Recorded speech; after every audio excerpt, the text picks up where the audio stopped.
Dans le cadre d'un cours d'entrepreneuriat des jeunes en secondaire 5 de l'école Paul Lejeune à Saint-Tite, ont conçu un chouchou élastique qui vise aussi à protéger son verre contre la drogue du viol.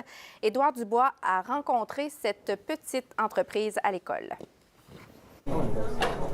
Entre les murs de l'école Paul Lejeune à Saint-Tite se cache une petite entreprise opérée par de jeunes entrepreneurs. Après qu'on ait coupé le tissu, bien après ça, on va venir ici, on va venir le coudre. Des élèves de secondaire 5 ont imagé, développé et conçu leur entreprise de confection de chouchous élastiques, mais loin d'être ordinaire, portant une valeur qui leur tient à cœur. Beaucoup dans la région et partout dans le monde, on entend souvent parler de personnes qui vont se faire mettre des substances indésirables dans leur verre et ensuite de ça, on peut avoir des résultats affreux pour la personne. Ici, il y a une petite ouverture avec un petit bouton.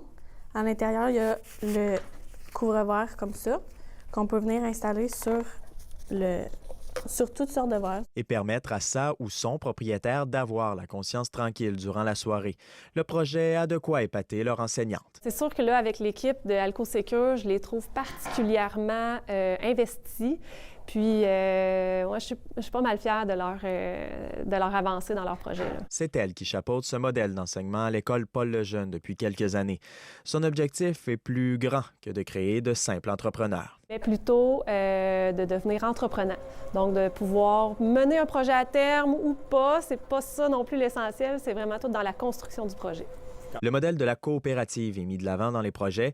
Il permet à ces jeunes de goûter à la piqûre entrepreneuriale où tout le monde participe aux décisions. C'est vraiment le fun d'avoir cette option-là. On découvre plein de choses parce que, tu sais, on ne devient pas entrepreneur en claquant des doigts. En plus d'éventuels partenariats avec des maisons pour femmes, cette jeune équipe se donne des défis de grandeur pour propulser leur jeune PME scolaire. On aimerait ça faire des sous-verres.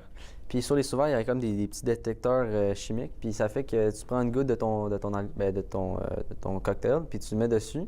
Puis ça va faire en sorte que si il y a une drogue quelconque dedans, bien, ça va le détecter en changeant d'une certaine couleur. Je veux quand même que les élèves prennent un projet qui leur tienne à cœur puis qui colle sur leurs valeurs. Valeurs implantées chez ces jeunes et, qui sait, ces entrepreneurs de demain.